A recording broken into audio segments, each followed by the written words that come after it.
You need to control your emotions. All of us do, and that is the purpose of this jihad, and that is the purpose of life. You get tested over and over and over and over whether you can control your emotions, right?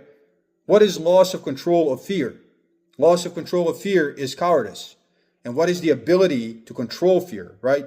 Development of this ability to control your emotions. Well, if you can control fear, then you're brave.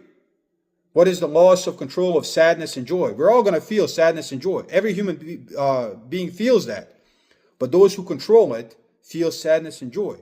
And those who fail to control it, fail to learn to control it, they either become manic, or they become depressed, or they become bipolar. That's what bipolar means. Manic or depressed. Complete loss of ability to control sadness and joy. What about patience? What happens when you lose control of patience, right? If you don't have the ability to be patient, all you have is despair. That's what patience is. The ability to face difficulty or disappointment without becoming desperate and anxious. So that's the second thing, is if you lose control, number one is if you fail to develop it. Number two is if you lose control of it, of emotions, you fail as a human being. And the last one is if you misdirect emotions. Love is a beautiful emotion, right?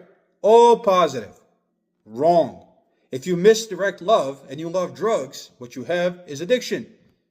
And you can misdirect love in so many ways to where it causes failure and pain. You're supposed to love God. And when you love God, you do what God commanded. You submit to God. And when you submit to God, you don't do drugs. So there your life is saved. And there's many examples like that. Or let's take, for example, anger. You would say that that's a universal negative emotion. No. If you're angry over what you don't get and you're a selfish person, then yes, it's a negative emotion. But if you get angry over the suffering of women and children and injustice, for example, what's happening in Palestine, and you do something about it, it moves you to do something about it, then it's a positive emotion.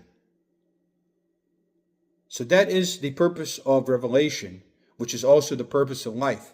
The purpose of revelation is to guide your operating system properly, to train your AI properly.